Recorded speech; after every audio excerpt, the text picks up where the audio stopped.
করছিলাম জীবনে গো আল্লাহ, ওগো মালিক, তুমি আমারে ক্ষমা করে দাও। চোখের পানি ছাড়তে ছাড়তে কাঁদতেছে।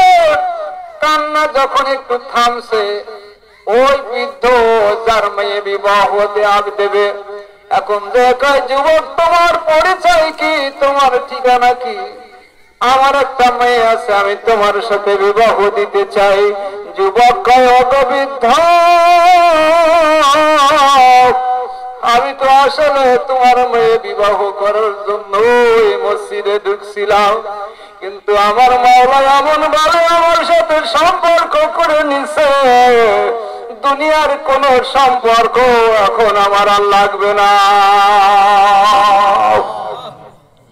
আমার বাবাজি বড়, এজন্য সর্বসময় বেশি বেশি বেশি বেশি আল্লাহ ওয়ালাদের সোহবত অবলম্বন করা, যারা নেককার তাদের সোহবত বেশি অবলম্বন করা। ونشهد أن لا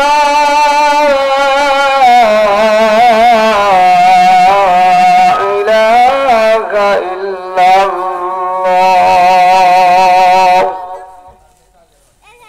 وحده لا شريك له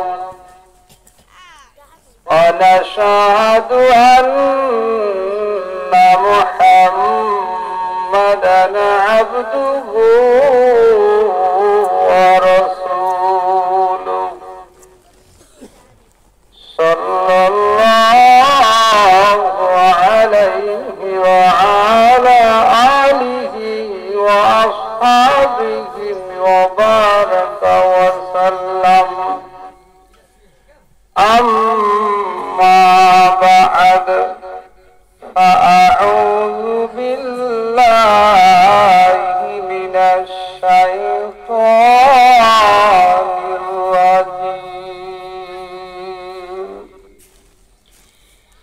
بسم الله الرحمن الرحيم.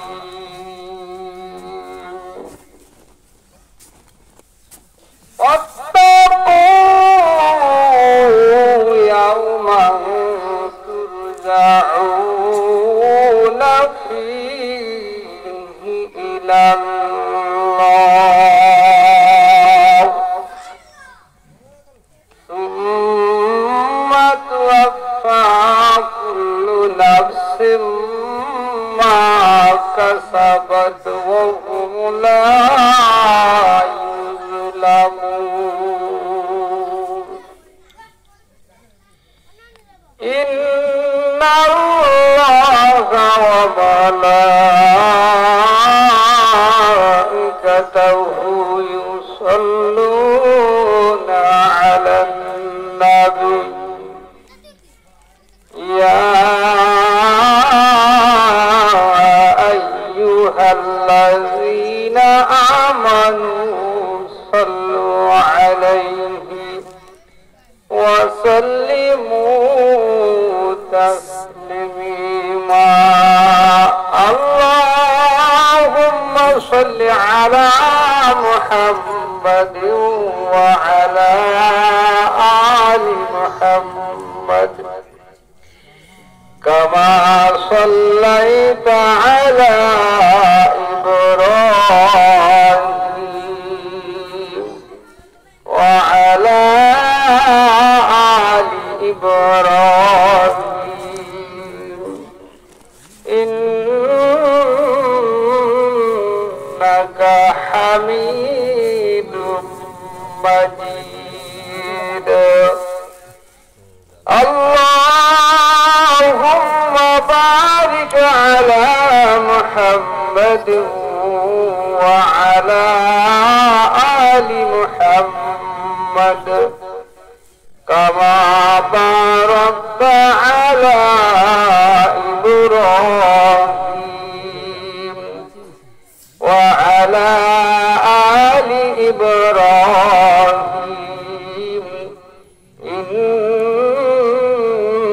إنك حميد مجيد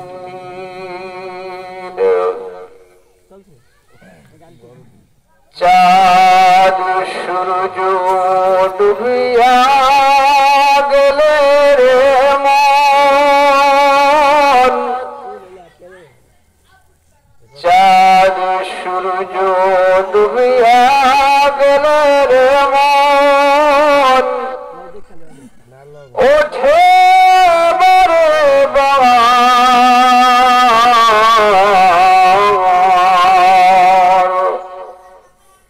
এ জীবন তোরি ডুবিয়া গেলে রে মন ভাসিবে না মাটি হতে জন্ম মোদের মাটিতে যেতে হবে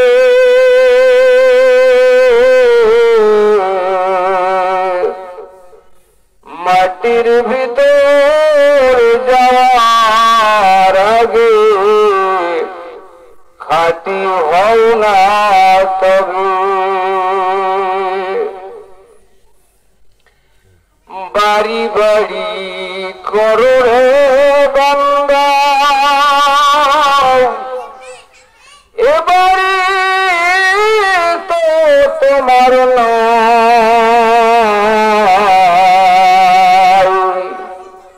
সাড়ে 3 হাত মাটির নিচে সেই বাড়ি তো তোমার হয় বাড়ি মাটির দেয়া বাড়ি মোদের মাটির দেয়া ঘর যারা মোদের আপন থাকবে রে সবাই হবে পর আপন আপন বলো যাদের কেউ তো আপন হবে না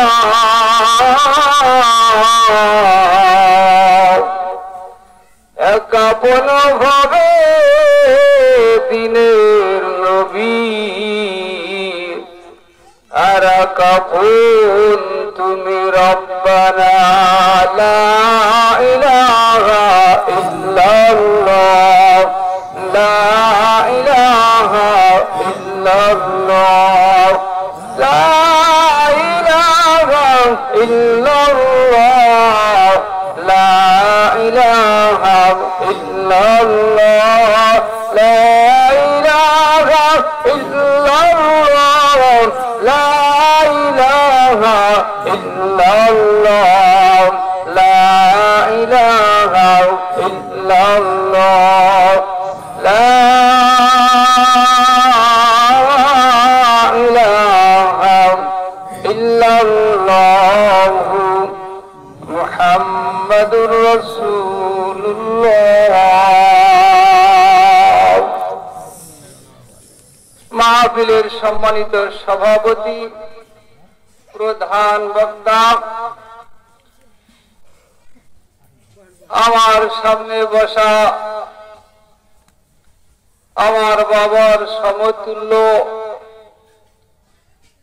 বৃদ্ধ বাবাজিরা যুবক ভাইরা পর্দার আড়ালে আমার মা বোনেরা মাওলা পাকের দরবারে শুকরিয়া আদায় করছি যিনি আমাদেরকে সুস্থতার সাথে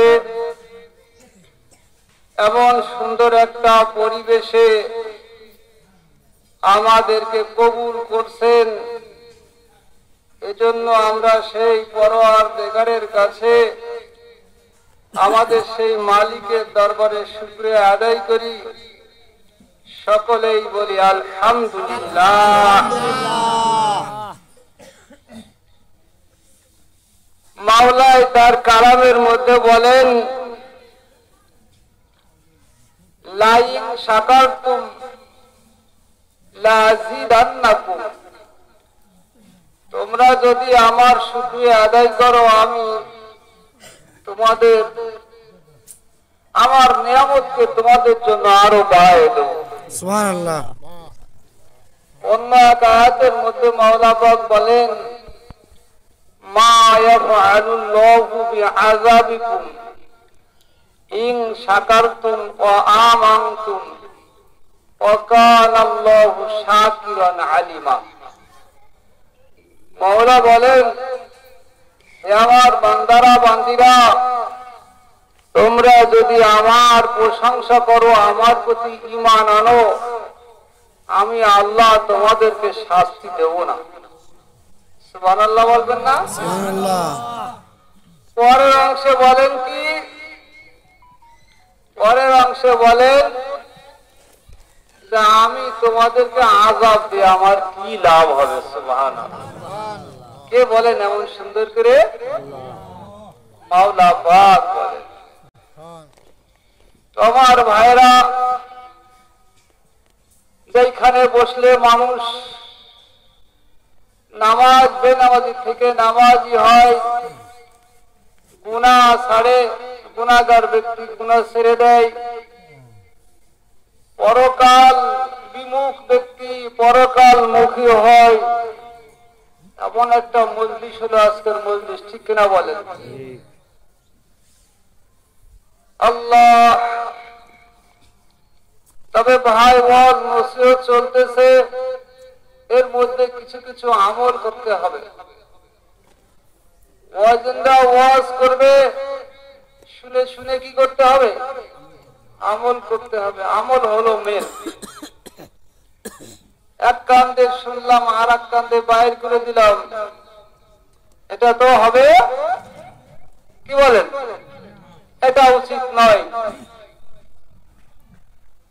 যে যত আমল করবে দুনিয়ার থেকে আল্লাহ পাকের কাছে তত সে সম্মানিত হবে। আল্লাহ। ছাত্র এবং উস্তাদ,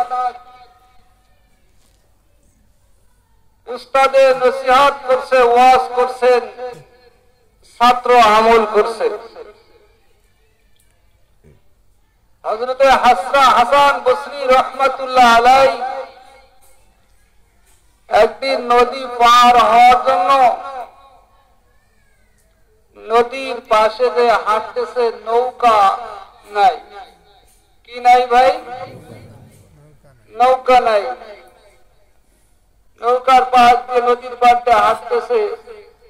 ইতিমধ্যে উনারই ছাত্র হাবিবে আজম রহমাতুল্লাহ আলাইহি উনি আসছে, দেখে উস্তাদজি নদীর পাশ দিয়ে হাঁটতে আছে। জিজ্ঞেস করে, হুজুর আপনি কি করতেছেন? বলে, বাবা নৌকা নাই, নদীর ওই পারে যাব, নৌকার তালাশে হাঁটাহাঁটি করতেছি। ছাত্রই বলে, হুজুর এটা আবার বলেন কি, নদী পার হওয়ার জন্য আবার নৌকা লাগে? সুবহানাল্লাহ। ছাত্র কয় কি, হুজুর নদী পার হওয়ার জন্য নৌকা লাগে? কেন বাবা? হুজুর একটু অপেক্ষা করেন, দেখেন আমি কি করি। এই কথা বলে ছাত্র উস্তাদের সামনে থেকে নদীর উপর দিয়ে, পানির উপর দিয়ে হেঁটে হেঁটে করে চলে গেছে। এইদিকে তো উস্তাদি অজ্ঞানে নদীর এই পারে পৌঁছে গেছে, চলে গেছে। কিছুক্ষণ পরে ছাত্র নদী পার হয়ে আবার উস্তাদির কাছে আসছে, হাসান বসরি রহমাতুল্লাহ আলাইহির কাছে আসছে। এসে জিজ্ঞেস করতেছে, ও দেখে হুজুর জ্ঞান অজ্ঞান হয়ে পড়ে আছে। কিছুক্ষণ পরে হুজুরের জ্ঞান ফিরল। জ্ঞান ফিরার পরে জিজ্ঞেস করতেছে, হুজুর আপনি জ্ঞান হারা হয়ে পড়ে থাকলেন কেন, পড়ে গেলেন কেন? কয় বাবা আমারটা পরে বলবো, তোরটা আগে বল। তুই আমার সামনে থেকে আমারই ছাত্র নদী ছাড়ায় পানির উপর দিয়ে নদীর ওই পারে চলে গেলি, তুই এটা শিখলি কোথা থেকে? এটা কোথা থেকে শিখলি? কয় হুজুর আপনার কাছ থেকে শিখছি। কার কাছ থেকে? আমার কাছ থেকে। হ্যাঁ হুজুর আপনি এই আমল করতে বলছিলেন, এই আমল করতে বলছিলেন, আমি সেই আমল করি। এর মধ্যে একটা হলো আমল দিছে হুজুর, এই পৃথিবীর সৃষ্টির কারোর সাথে তুমি হিংসা করবা না। হুজুর আমি কারোর প্রতি হিংসা করি না। আল্লাহ তাআলা হয়তো সেই বরকতে আমাদের এমন কারামতি দান করছে। বলে হুজুর এবার আপনারটা বলেন, আপনি জ্ঞান হারা হয়ে গেলেন কেন? বলে বাবা তুই আমারই ছাত্র,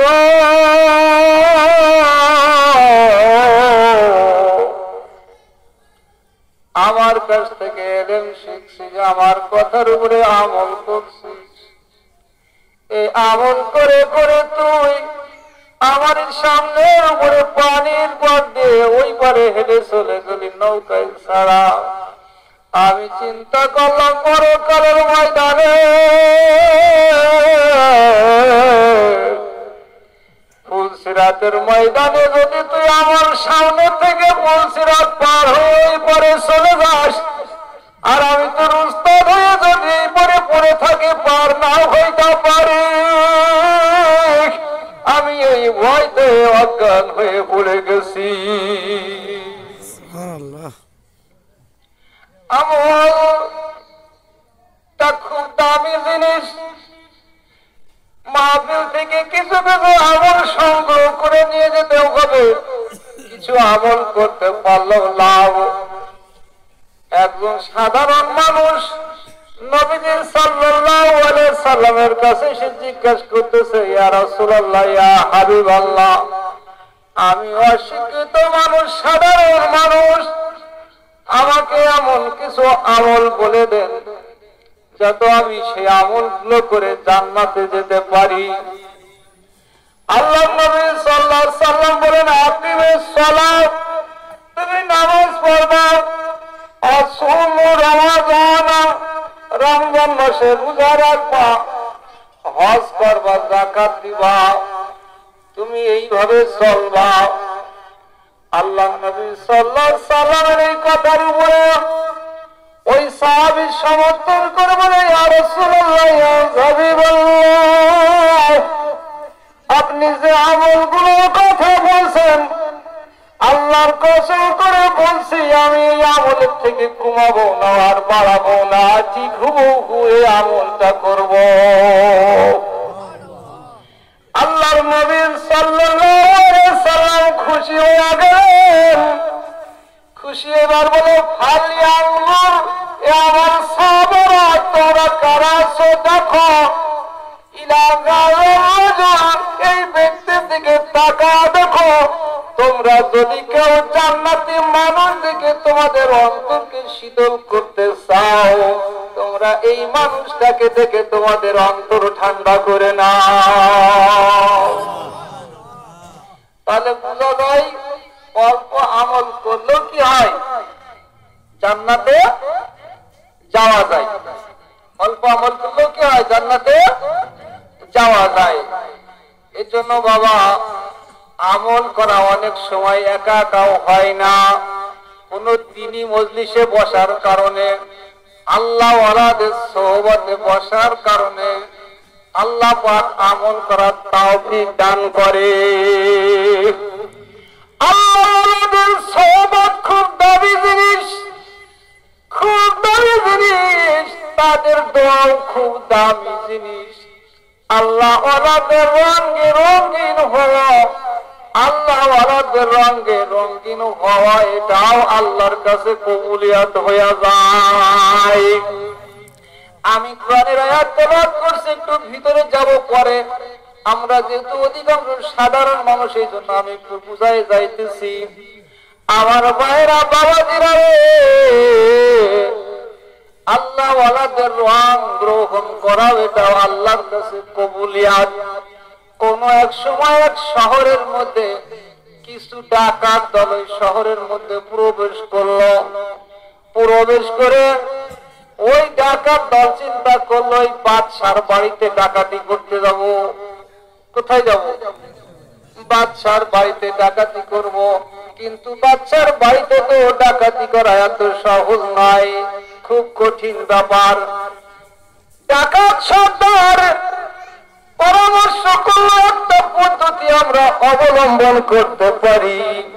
সেই পদ্ধতিটা হলো আমরা লম্বা জামা পরব, আমরা পাগড়ি মাথায় দেব, হাতে সর্বসময় তসবিহ রাখবো, রেখে এই শহরের মধ্যে আমরা প্রবেশ করব।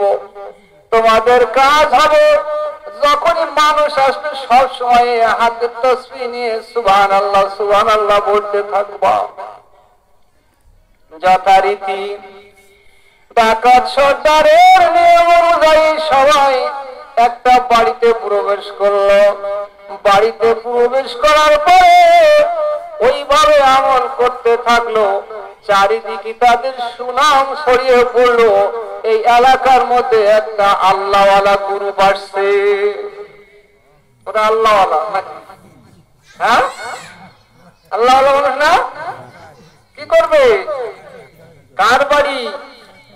বাচ্চার বাড়ি ডাকাতি করবে। পরিকল্পনা চলতেছে। যখনই কোনো মানুষ আসতে দেখে তখন তারা সুবহানাল্লাহ সুবহানাল্লাহ তাসবিহ পড়তে থাকে। যখন মানুষগুলো বিদায় নিয়ে চলে যায়, তাদের পরিকল্পনা কেমন করে বাদশার বাড়িতে ঢুকা যায়। কিছুদিন চলতে চলতে বাদশার দরবারে সংবাদ পৌঁছে গেল। বাদশার দরবারে সংবাদ চলে গেল।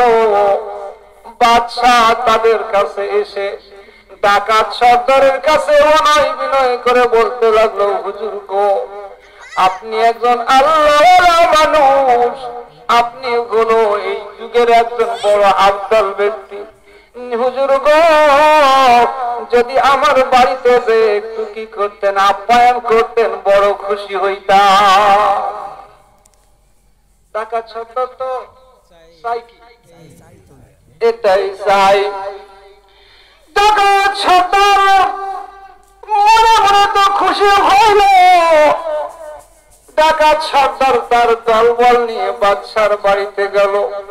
বাচ্চার বাড়িতে যাওয়া সুন্দর ভাবে খাওয়ায়া, বাচ্চার একটা মাত্র ছেলে অসুস্থ হয়ে পড়েছে। অনেক ডাক্তার কবিরাজ দেখায়া বহু চিকিৎসার পরে ব্যর্থ হয়ে গেছে, আর বাঁচার কোনো কায়দা নাই। বাচ্চা তাদেরকে খানা খাওয়া এবার ওই ডাকাত সর্দারের কাছে যেয়ে কয়, আল্লাহর ওলি গো, আমার একটা মাত্রই কলিজার টুকরার সন্তান, আপনারা আল্লাহওয়ালা মানুষ, আমার সন্তানটার জন্য একটু পানি করে দেন, যেন আল্লাহ পাক তাকে সুস্থতা দান করে। ও বাবাজি, আমার ভাইরা, আল্লাহর রঙে রঙে আল্লাহওয়ালাদের রঙে রঙিন হওয়া, হাতে তসবিহ, লম্বা জামা গায়ে। আল্লাহ কয়, যখন আমার আল্লাহওয়ালাদের, আমার ওলিদের পোশাক তোরা পরছিস, করছিলাম জীবনে গো আল্লাহ, ওগো মালিক, তুমি আমারে ক্ষমা করে দাও। চোখের পানি ছাড়তে ছাড়তে কাঁদতেছে। কান্না যখন একটু থামছে, ওই বৃদ্ধ যার মেয়ে বিবাহ দেবে, এখন দেখায়, যুবক, তোমার পরিচয় কি, তোমার ঠিকানা কি? আমার একটা মেয়ে আছে, আমি তোমার সাথে বিবাহ দিতে চাই। যুবক কয়, ওগো বৃদ্ধ, আমি তো আসলে তোমার মেয়ে বিবাহ করার জন্য এই মসজিদে ঢুকছিলাম, কিন্তু আমার মাওলা এমন ভাবে আমার সাথে সম্পর্ক করে নিছে, দুনিয়ার কোন সম্পর্ক এখন আমার আর লাগবে না। আমার বাবাজি ভাইরা, এজন্য সর্বসময় বেশি বেশি বেশি বেশি আল্লাহ ওয়ালাদের সোহবত অবলম্বন করা, যারা নেককার তাদের সোহবত বেশি অবলম্বন করা হলে লাভ হলো ওই আল্লাহ ওয়ালাদের মধ্যে যে গুণগুলো আছে আল্লাহ রাব্বুল আলামিন ওই গুণগুলো যে ব্যক্তি আল্লাহ ওয়ালার সাথে মিশবে তার মধ্যে আল্লাহ পাক দান করে দেয়। জন্য বাতের তসবিহ ধরছিস, আমার আল্লাহ ওয়ালাদের শান যখন তোদের মধ্যে আসছে, আমি বাস্তবই তোদেরকে এমন করে ছাড়ব। ডাক্তার কবিরাজ সব তথ্য পরামর্শ হয়েছে, এ আর বাঁচবে না, বাঁচার কোন কায়দা নাই। এরা যে কোরআন পড়ে ফু দেবে, কোরআন তো পড়তে পারে না, কারণ টাকাটা কি কোরআন পড়তে পারে নাকি? আমরা তো কিছুই জানি না, কয় না আপনারা অনেক কিছু জানেন। আল্লাহ ওয়ালা মানুষ শেষ পর্যন্ত বাদশার আদেশ পাইয়া, বাদশার অনুরোধের কারণে ওই ডাকাত সর্দার সুবহানাল্লাহ পড়ে বিসমিল্লাহ পড়ে পানিতে ফু দিছে, পানিটা নিয়ে যায় খাওয়াইছে। খাওয়ানোর সঙ্গে সঙ্গে বাদশার ছেলে আল্লাহর ফজলে সুস্থ হয়ে গেছে। এখন ডাক দিয়ে কয়, বাদশা আমার সম্পদের কত তোমরা কত হাজার নিবা, কত লক্ষ নিবা, কত কোটি নিবা, আমার সম্পদের অর্ধেক তোমাদের নামে লিখে দেব। ওই ডাকাত সর্দার আমাদের মনের মধ্যে তোলপাড় শুরু হয়ে গেছে। ওগো মালিক, আসছিলাম ডাকাতি করতে, হয়তো কিছু সম্পদ নেওয়ার জন্য আসছিলাম, তুমি এমন ভাবে কবুল করছো, আজকে থেকে তওবা করছি, আর কোনদিন এই ডাকাতি কাজ করব না।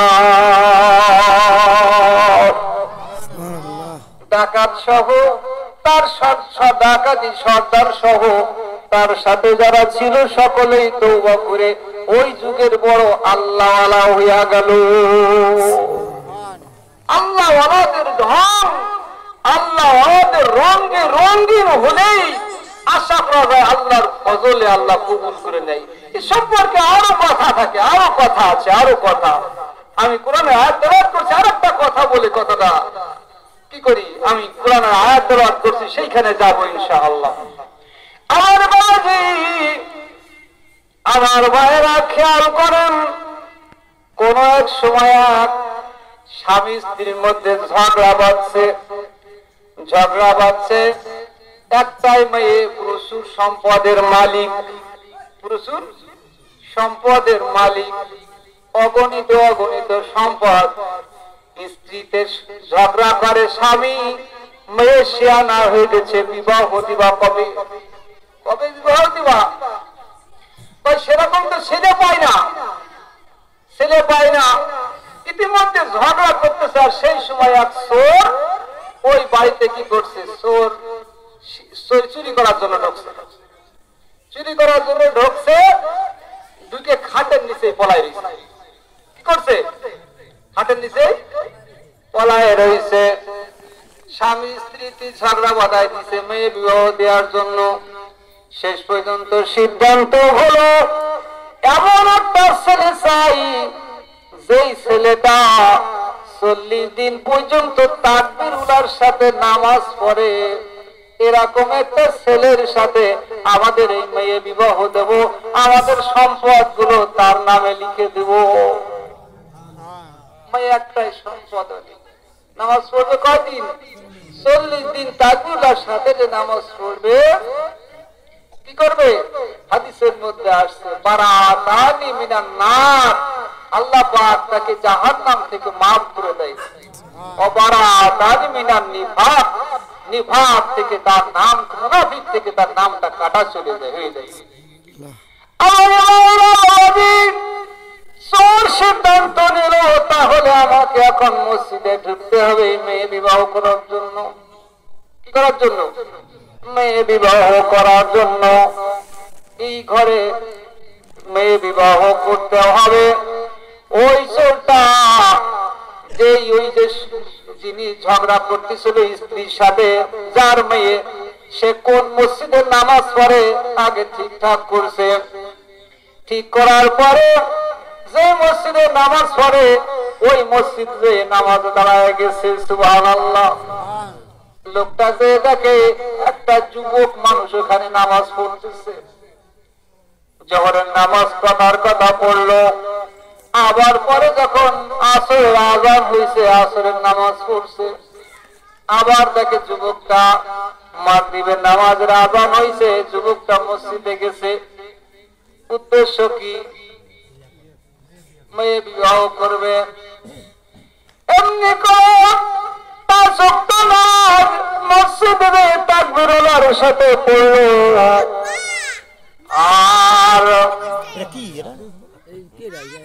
যার মেয়ে, ওই মেয়ে তার বাবা দেখতেছে এমন সুন্দর একটা যুবক, একদিন নামাজ পড়লো, 2 দিন পড়লো, 3 দিন পড়লো, 4 দিন পড়লো, আর মনে মনে সিদ্ধান্ত নিছে এমন একটা মেয়ে আর ছেলের সাথে আমার মেয়ের বিবাহ দেব। একদিন, 2 দিন, 3 দিন করতে করতে 39 দিন পার হয়ে গেছে, মসজিদে নামাজ পড়ছে। আল্লাহু আকবার। 39 দিন পড়ার পরে যখন 40 দিন ফজর পুড়ে গেছে, ফজরের নামাজের পরে আল্লাহ ওরে কবুল করে নিছে। 40 দিন পড়ার পরে দিকে ওই মায়ের বাবা সিদ্ধান্ত নিছে আজকে আমি ওর কাছে প্রস্তাব দেব, যুবকের কাছে আমার মেয়েটা ওর সাথে বিবাহ দেব। 40 দিন যখন পুড়ে গেছে, ফজরের নামাজ পড়ার পরে যুবকের মধ্যে তোলপাড় শুরু হয়ে গেছে। এখন এমন ভাবে মাওলার সাথে তার মহব্বত পয়দা হয়ে গেছে। নামাজ পড়ার পরে অজরে শুধু চোখের পানি কানতে আসে, শুধু চোখের পানি বয়া যায়, চোখের পানিতে বুক ভাসায়া যায়। ওগো মালিক গো, কত ভুল করছিলাম জীবনে গো আল্লাহ। ওগো মালিক, তুমি আমারে ক্ষমা করে দাও। চোখের পানি ছাড়তে ছাড়তে কাঁদতেছে। কান্না যখন একটু থামছে, ওই বৃদ্ধ যার মেয়ে বিবাহ দেবে এখন যে কয়, যুবক তোমার পরিচয় কি, তোমার ঠিকানা কি? আমার একটা মেয়ে আছে, আমি তোমার সাথে বিবাহ দিতে চাই। যুবক কয়, ওগো বৃদ্ধ, আমি তো আসলে তোমার মেয়ে বিবাহ করার জন্য এই মসজিদে ঢুকছিলাম, কিন্তু আমার মাওলা এমন ভাবে আমার সাথে সম্পর্ক করে নিছে, দুনিয়ার কোন সম্পর্ক এখন আমার আর লাগবে না। আমার বাবাজি ভাইরা, এজন্য সর্বসময় বেশি বেশি বেশি বেশি আল্লাহ ওয়ালাদের সোহবত অবলম্বন করা। যারা নেককার তাদের সোহবত বেশি অবলম্বন করা হলে লাভ হলো ওই আল্লাহ ওয়ালাদের মধ্যে যে গুণগুলো আছে, আল্লাহ রাব্বুল আলামিন ওই গুণগুলো যে ব্যক্তি আল্লাহ ওয়ালার সাথে মিশবে তার মধ্যে আল্লাহ পাক দান করে দেয়। জন্য বাবা, সামনে আমি যাব না, সামনে যেহেতু কাজ আছে, আমি কোরআন থেকে সূরা বাকারা একটা আয়াত তেলাওয়াত করছি। মাওলা পাক বলেন, মাওলা পাক বলছেন, আল্লাহু আকবার, আল্লাহু আকবার, আত্তাকু ইয়াওমান তুরজাউনা ফীহি ইলাল্লাহ সুম্মা তুওয়াফা কুল্লু নাফসিম মা কাসাবাত ওয়া হুম লা ইউযলামুন। এ আমার বান্দা বান্দীরা, আত্তাকু ইয়াওমান, তোমরা ওই দিনকে ভয় করো। কোন দিন বলেন? কোন দিন? আত্তাকু ইয়াওমান তুরজাউনা ফীহি ইলাল্লাহ, যেদিন তোমাদেরকে আমার কাছে যাওয়া লাগবে।